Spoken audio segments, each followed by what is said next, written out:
Bueno, muchas gracias por la invitación a la fundación de la cual yo soy miembro. La intervención de Ricardo, de que yo ha simplificado mi posición.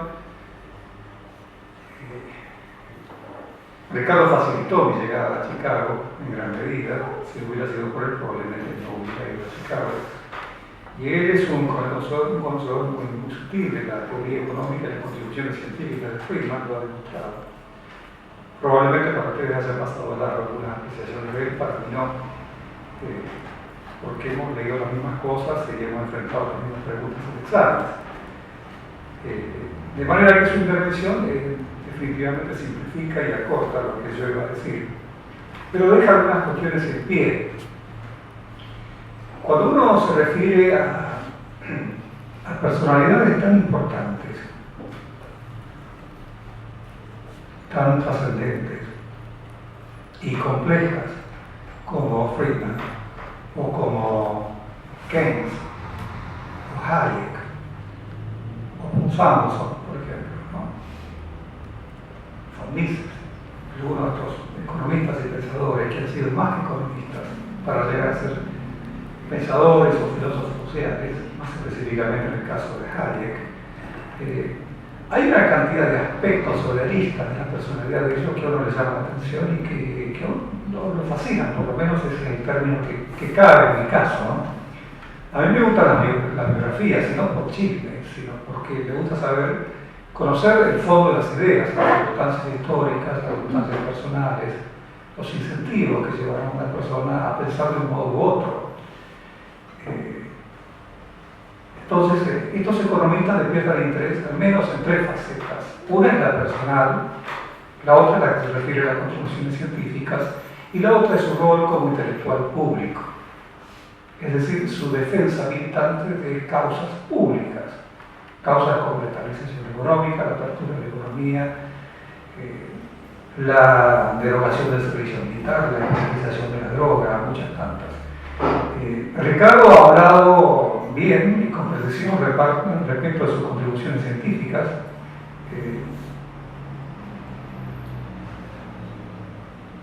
Y Armando me ha adelantado que va a hablar acerca de su rol como un intelectual público, de su filosofía política. En consecuencia, yo, que tengo un discurso un poco flexible, lo voy a adaptar a temas relativos a su personalidad, de paso sus contribuciones científicas, y de paso, muy de paso al final, su rol como militante de causas públicas.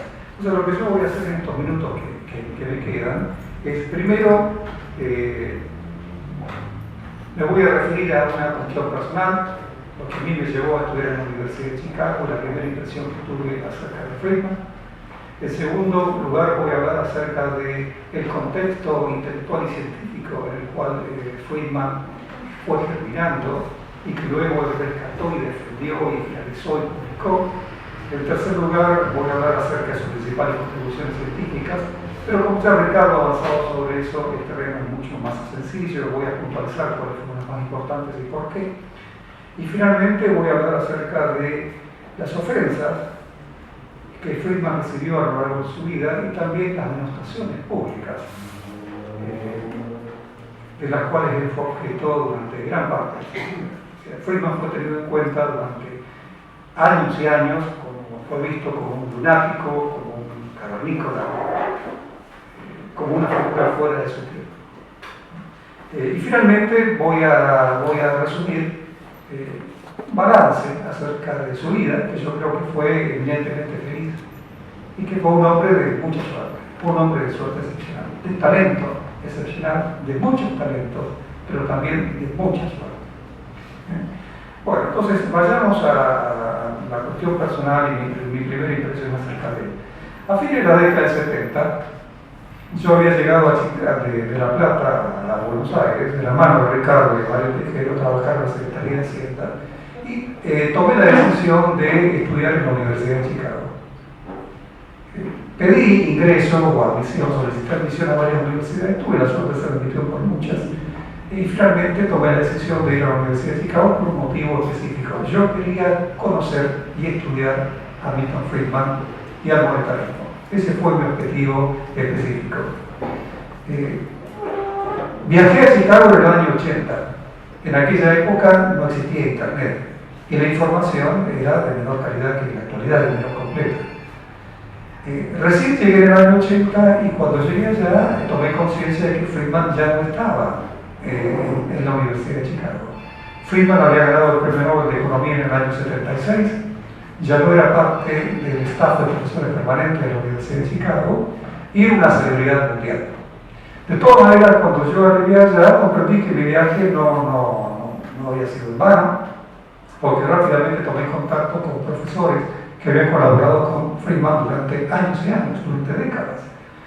Trabé contacto íntimo, sin querer, con ellos, no solo en las clases, sino en las reuniones posteriores a las clases, tomando una cerveza, por ejemplo, o tomando un café. Y así que conocí a Harberger, conocí a Laura Llanta, a T.W. Schultz, el creador del capital humano, de la economía agrícola, a Becker, a Stigler y otros tantos, ¿no? Y a través de ello es que yo pude acceder y darme una idea del espíritu de la Universidad de Chicago y también de la personalidad de Milton Friedman. Pero, si bien ya no estaba en la universidad, en aquellos años que yo estuve, mientras cursaba el programa de máster de la universidad de los años 80 al 82, Friedman visitó en 2 ocasiones la universidad. Y cada ocasión era un evento. Era un evento. Yo recuerdo que cuando Friedman bajaba del auto, lo rodeaba de inmediato una nube de profesores que lo acompañaban hacia la sala en la cual él iba a discurrir, él iba a hablar. Y en los pasillos angostos de la universidad se apiñaban los estudiantes que querían conocerlo, porque Friedman era una celebridad mundial. Y lo primero que me llamó la atención de él, al verlo, en aquel entonces, yo acababa de llegar a la universidad, apenas entendía el inglés, aunque Friedman era muy claro de hablar y eso me facilitaba las cosas, era su aspecto físico. Friedman era un virtual enanito, o sea, era un hombre de 1,60 m, sí llegaba a 1,60 m. Tenía una cabeza muy grande y era calvo. Era una versión bajita del fallecido periodista argentino Jacobo Timerman. Si ustedes han visto una foto de Jacobo Timerman, ese es Friedman. Pero es Friedman con 30 centímetros menos. Es igual que Jacobo Friedman, de lo que era Jacobo Timerman. El hijo es una versión más, claro, ¿sí? El hijo es una versión atenuada. Friedman era más rudo en su presencia, era como un Jacobo Timerman, lo cual da la pauta también de la energía, de la agresividad, de la habilidad para el dealing político. Friedman era un hombre difícil para el debate, era un hombre de una tremenda inteligencia básica y de una gran capacidad de argumentación y de innumerable capacidad de recursos históricos y lógicos. Era un matemático natural y era un hombre que tenía una enormidad de talentos, además de suerte. Muy bien.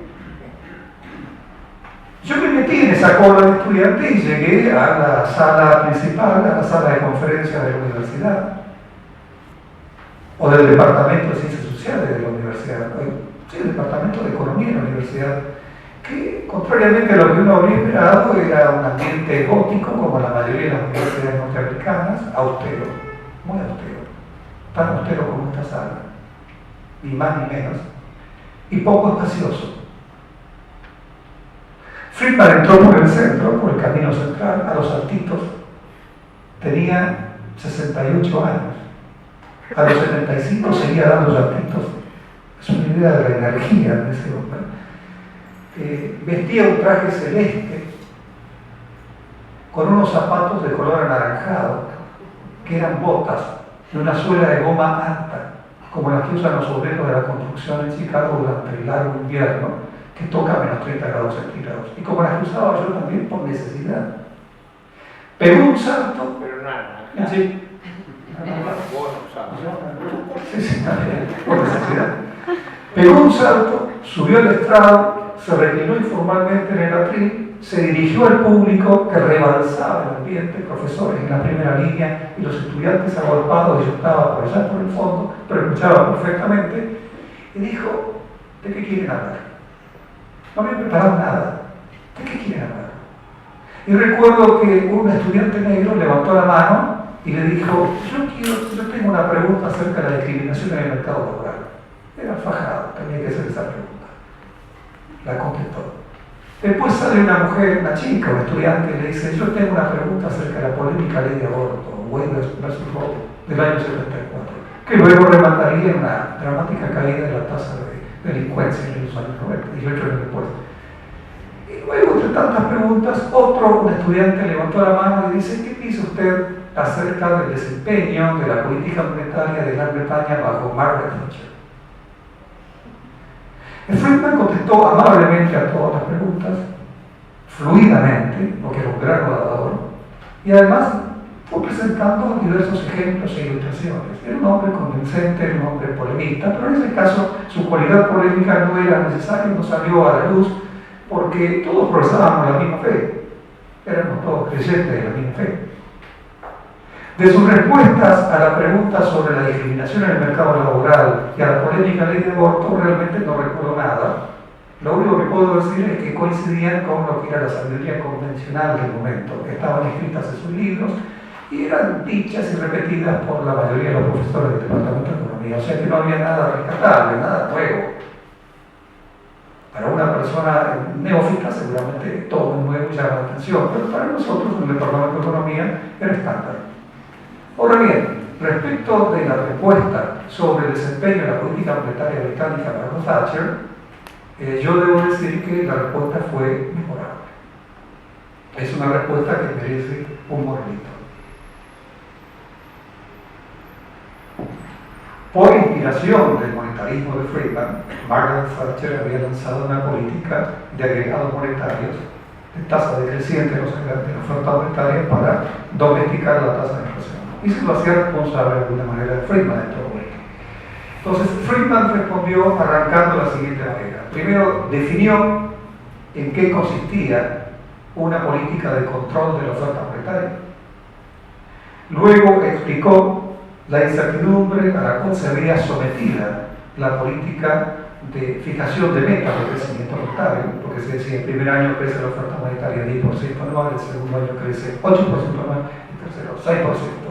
4, el otro 2, y ahí se queda. Y la tasa de inflación tiene que ir convergiendo. Esa era la idea básica del monetarismo.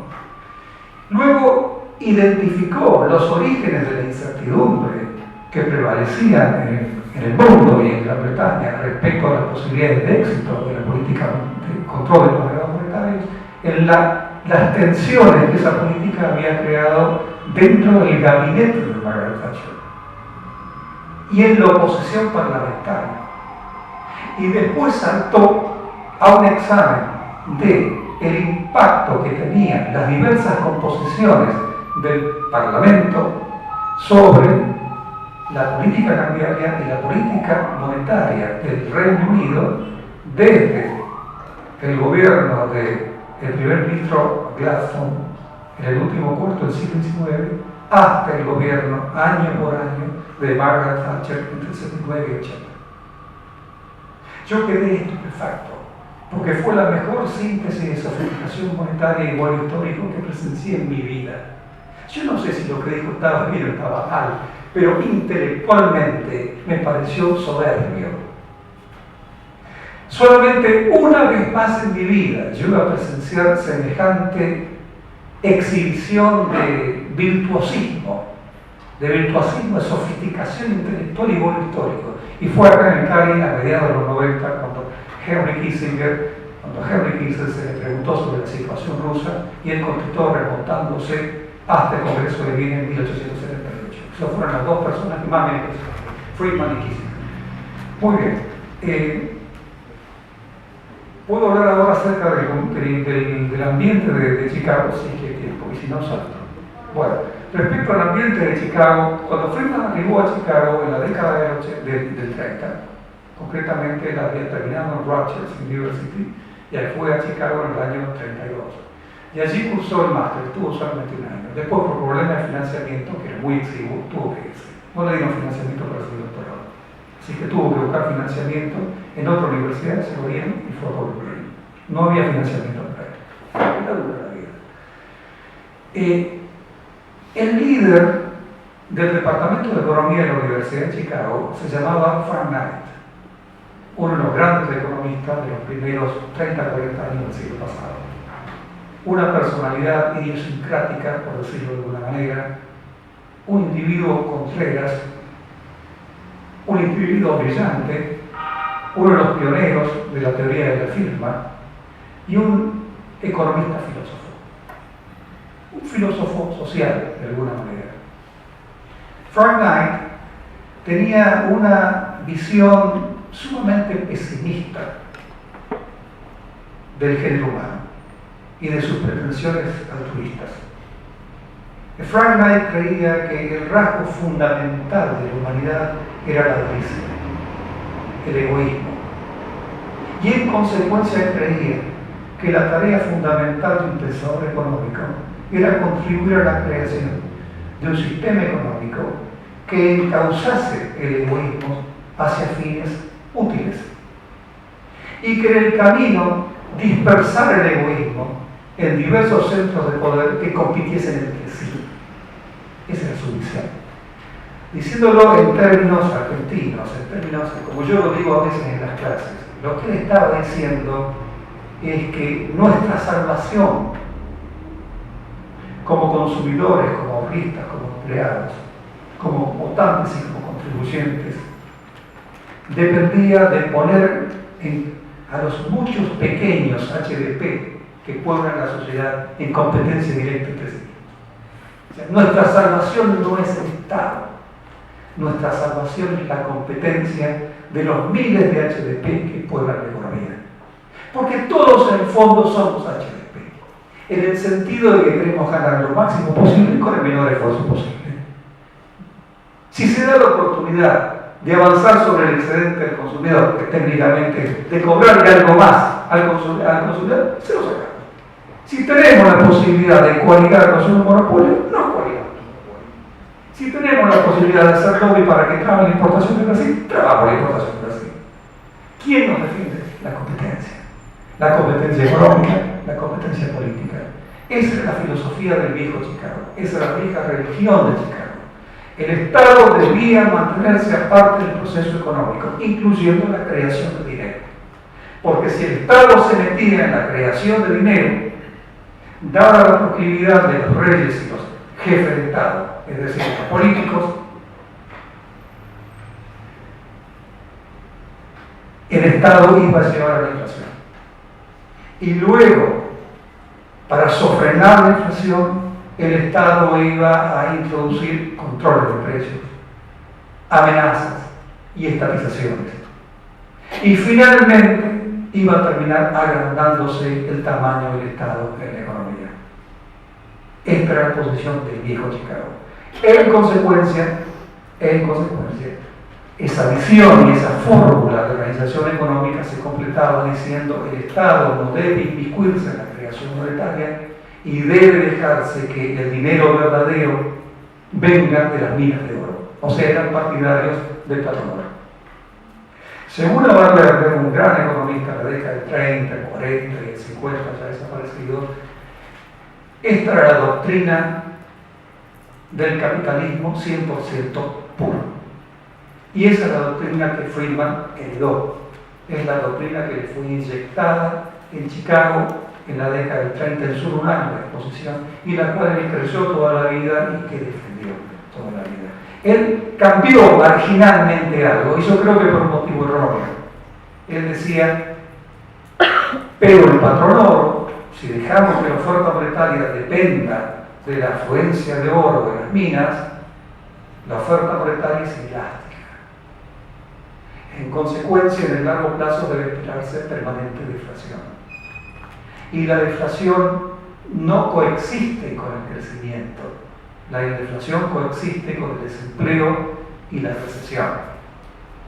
Entonces nosotros mejor apliquemos una regla de crecimiento X de la oferta monetaria. De ahí viene la famosa propuesta, que es una especie de piedra angular del monetarismo, es que la oferta monetaria debe crecer a una tasa de 3 al 5% anual por año.